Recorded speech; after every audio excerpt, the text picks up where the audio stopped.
যে আমার মুসলমানদের ভিতরে এমন একটা জামানা আসবে, যে জামানা, যে সময় অতি অতি কাছে, অনতি দূরে, যে জামানা এমনই একটি সময়, সে সময়টা আসার পরে বিশ্ব নবী সাল্লাল্লাহু আলাইহি সাল্লাম তিনি উদাহরণ তুলে ধরে বলেছেন যে ওই সময়টা যখন আসবে তখন হবে ঘুটঘুটে রাত্রের ন্যায়।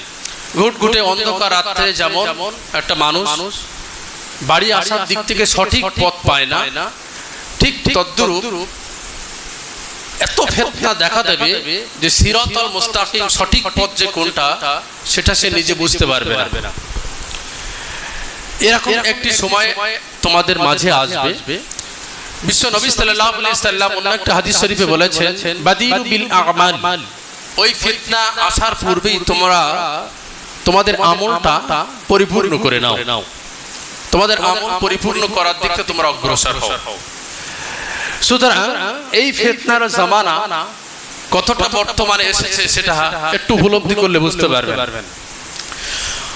যদিও প্রেক্ষাপটটা আমার কারো সমালোচনা দিক নয়, নিজেদের আর্থিক সমালোচনা এবং নিজেরা যাতে সঠিক পথে থাকি তার জন্য, বিশেষত বর্তমান যদি সঠিক পথে একটু তল্লাশ করা হয় তাহলে বহু সঠিক পথের দাবিদার মানুষ আমাদের মাঝে নেট থেকে শুরু করে সাধারণ মুসল্লিদের ভিতরে এবং আম জনতার ভিতরে উঠে আসে। কেউ বলছে আমরা দাবিদারি জান্নাতি রাস্তা, আমাদের দিকে আসো, কেউ বলছে আমাদের দিকে আসো। এই নিয়ে একটা ঝগড়া ফাসাদ। পরিষ্কার কথা হলো এটাই যে বর্তমান মুসলমানদের অস্তিত্ব টিকিয়ে রাখা একটা বড় ব্যাপার। আজকে বলুন পরস্পর আমাদের কাছ থেকে হাতছাড়া হয়ে গেল বাবরি মসজিদ। এক শ্রেণীর ইহুদিপন্থী তারা মুসলমানদেরকে মেরে নস্যাৎ করে দিচ্ছে।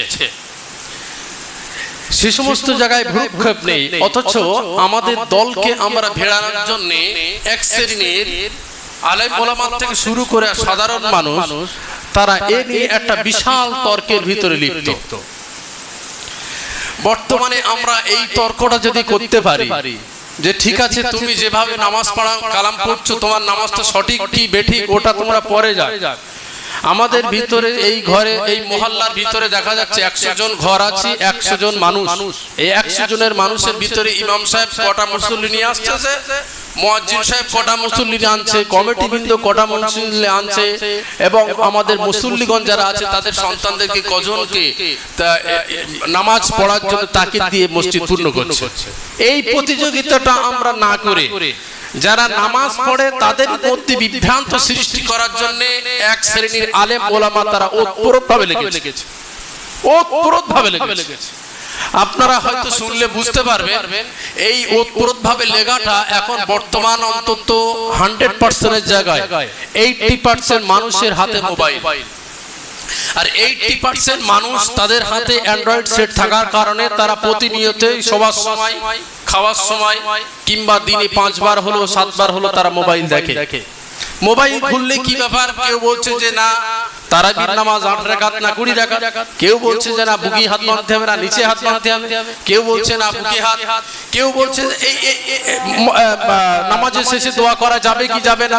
এই নিয়ে টোটাল বিশ্বের ভিতরে বিশেষ করে বাংলাদেশ আর আমাদের ভারতের এক শ্রেণী আলেম ওলামা ওতপ্রোতভাবে লেগেছে। তাদের কাছে যদি একটু জিজ্ঞেস করা হয় যে আপনারা এটা নিয়ে যখন কম্পিটিশনে লেগেছেন তাহলে আপনি এটা নিয়ে কম্পিটিশন করেন যে আপনি কটা বেনামাজিকে নামাজি বানিয়েছেন, আপনারা কটা বেনামাজিকে নামাজি তৈরি করে তাদেরকে ইসলামের শিক্ষা দিয়েছেন। এটা প্রতিযোগিতা নেই কজন ব্যক্তিকে যারা কোরআন পড়তে পারে না তাদের প্রতিযোগিতার মাধ্যমে আমি কজনকে কোরআন শেখানোর জন্য কতজনকে আমরা উদ্বুদ্ধ করতে পেরেছি। এটার পক্ষে কেউ কম্পিটিশন আসে না। কম্পিটিশন আসে কোনটার, তারাবির নামাজ 8 রাকাত না 20 রাকাত, বুকি হাত পাতবো না নিচে হাত পাতবো, এই নিয়ে কম্পিটিশন। অতএব যারা মুসল্লি আছে, যারা নামাজ পড়ে তাদের ভিতরে বিভ্রান্ত করে এক শ্রেণীর মানুষ তারা বলছে আমরা তো সাধারণ মানুষ বুঝি না, কি করব 8 রাকাত পড়বো না 20 রাকাত পড়বো, বুকে হাত পাতবো না নিচে হাত পাতবো, দোয়া করবো না দরকার নেই, ও নামাজে যাবারই দরকার নেই।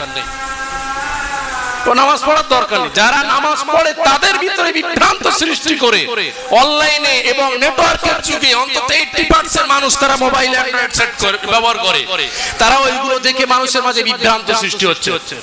আরে ভাই আসুন না, নামাজের মশলা মশাইল এগুলো শেখান, নামাজের কোরআন শরীফ সহি শুদ্ধতার দিক থেকে শেখান। পরিষ্কার কথা একটা, চারটে মাযহাব আছে, মাযহাবি ইমাম মালিকি, হাম্বলি, শাফি এবং হানাফি, চারটে মাযহাবের ভিতরে মতভেদ কোনো জায়গায় নেই যেটা ফরজ তরবিয়াত যেগুলো আছে। নামাজের বাইরে এবং ভিতরে 13টি আরকান আহকাম আছে, এর ভিতরে কোন ইমাম সাহেবের ভিতরে মতভেদ নেই। মতভেদ কোন জায়গায়? মুস্তাহাব বিষয়, যেসব না পড়লেও কোনো সওয়াব হবে, কোনো গুনাহ হবে না, না করলে কোনো গুনাহ হবে না, করলে সওয়াব হবে, এই সব নিয়ে দ্বন্দ্ব।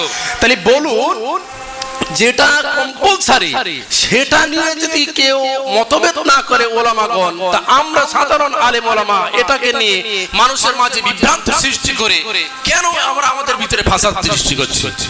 পরিষ্কার কথা এটা, শয়তানের সবচেয়ে বড় কাজ হবে একজন ইমামকে পথভ্রষ্ট করানো। কারণ একজন ইমামকে যদি পথভ্রষ্ট করানো যায়, সেই ইমামের পিছনে ইক্তেদা করে শত শত মুসল্লি। ইমামকে পথভ্রষ্ট করাতে পারলে শত শত মুসল্লিদের পথভ্রষ্ট রাস্তায় সে চলে যাবে, কারণ সামনে বগি যেভাবে যাবে পিছনের বগিও ঠিক সেইভাবে যাবে। সেজন্য শয়তানের প্রধানতম একটা শত্রু হলো আলেম ওলামার ভিতরে যারা নেতৃত্ব দেয়, যারা নেতা, যারা ইমাম, তাদেরকে পথভ্রষ্ট করানো। আমি মনে করি সাধারণ দৃষ্টিভঙ্গিতে যারা এই সমস্ত মশলা মশাইল নিয়ে খোলামেলা ইন্টারনেটে এবং বিভিন্ন জায়গায় এ নিয়ে মতভেদ করে মুসলমানদের মধ্যে বিভেদ সৃষ্টি করে, তাদেরকে বঞ্চিত করা উচিত, অনতিবিলম্বে বঞ্চিত করা উচিত। আর সাধারণ মানুষের কাছে আমার করজোড় নিবেদন, মতভেদ সম্পর্কিত মশলা আপনারা কেউ শুনবেন না, যে যা পারে করুক, আমি 5 ওয়াক্ত নামাজ পড়ব, একদিন না একদিন আল্লাহ রাব্বুল আলামিন আপনার এই মনের নিয়তের কারণে আপনার কবুল করে নেবে। কিন্তু যদি আপনি ওইগুলো শোনেন, দেখবেন আস্তে আস্তে আপনার মনে একটা বিতৃষ্ণা আসবে যে এর ভিতরে কি একটা দ্বন্দ্বের ভিতরে আছে। এক নম্বর পয়েন্ট। দ্বিতীয় নম্বর পয়েন্ট, আজকে নেটে যে সমস্ত রকম এই রকম ভাবে তর্ক অনুষ্ঠান যারা করছে, এই তর্ক অনুষ্ঠানটা শুধুমাত্র মুসলমানরা দেখে না, এর এক শ্রেণীর হিন্দুরা দেখছে, ইহুদিরা দেখছে, বেধর্মীরা দেখছে, তারা দেখছে দেখো মুসলমানদের ভিতরে মিল নেই, কি রকম একটা অবস্থা দেখো, ওরা নিজেদের ভিতরে দ্বন্দ্ব তৈরি করছে। ভাই এই যে দ্বন্দ্ব তৈরি করার ভিতরে তারা আরো সুড়সুড়ি দিয়ে মানুষদেরকে আরো লেলিয়ে দেয়, আর দুজনার ভিতরে যখন দ্বন্দ্ব হয় বিরোধীরা তখন ওর ভিতরে সুযোগ পায়। করজোড় নিবেদন, এই ধরনের খামখেয়ালি মত নিয়ে যারা এই ধরনের মানুষদের মাঝে বিভেদ সৃষ্টি করার জন্য বিভিন্ন জায়গায় তর্ক অনুষ্ঠান করে আমাদের মুসলিমদের মাঝে ফাটল ধরাতে চায়, আপনাদের কাছে নিবেদন আপনারা তার থেকে অ্যাভয়েড করুন, বিশ্বাস করুন তার থেকে অ্যাভয়েড করুন। সূরা ফাতিহাটা কিভাবে শিখবো এই পন্থা আপনি অবলম্বন করুন। নামাজের যে 13টি মশলা আছে ভিতর বাইরে মিলে, এগুলো কিভাবে পালন করবে এটার দিকে আসুন। হারাম খাওয়া, এটা সুদ খাওয়া হারাম, এটা সর্বস্ব সম্মতিত, কোনো ইমামদের ভিতরে মতভেদ নেই। আসুন যদি সুদ মুক্ত পরিবেশ গড়ে তুলি, কে কত আলেম ওলামা আসো এটা নিয়ে এটাই তর্ক করি, এই সব বিষয়ে একটাও তর্ক নেই। তর্ক কোনগুলো? শুধুমাত্র যেগুলো মুস্তাহাব বিষয়, কিয়াম করা যাবে কি যাবে না। আরে ভাই তুমি বসটা করো, তোমার কে বলেছে কিয়াম করতে? তোমার ইচ্ছা তুমি 20 রাকাত পড়ো, তুমি 8 রাকাত পড়ো, তোমার কে বলেছে বারণ করতে? দুটো হাদিস দুটোই বিদ্যমান আছে, তুমি বুকে হাঁটতে পারো, ওটাও হাদিস আছে, নাভির নিচে হাত বাঁধা এও হাদিস আছে, তোমার কেউ বারণ করেছে? তুমি তোমার ইচ্ছা মতন করো, কিন্তু 5 ওয়াক্ত নামাজ জামাতের সহিত পড়ো। কেন আমাদের ভিতরে মতভেদ? বিশ্বাস করুন, যদি বলেন হুজুর এসব কথা আপনি কেন বলছেন, আপনারা জানেন না এই সমস্ত অনলাইনের যুগে আমাদের যুবক ছেলেরা তারা দেখে দেখে অনেক প্রশ্নে আমরা নাজাল হয়ে যাচ্ছি।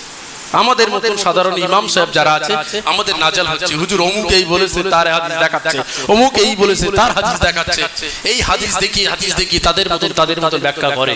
সুতরাং সেজন্য ওই সমস্ত আলেম ওলামার থেকে আমাদেরকে একটু পরহেজ করতে হবে, কারণ বিশ্ব নবী সাল্লাল্লাহু আলাইহি সাল্লাম তিনি বলেছেন যে আমি ভয় করি আখাফ ওয়ালা উম্মতি, আমি ভয় করি আমার উম্মতের ভিতরে আইম্মাতুল মুদিল্লিন, এক শ্রেণীর পথভ্রষ্ট নেতা ইমামদের থেকে আমি রাসূলুল্লাহ নিজে ভয় করি।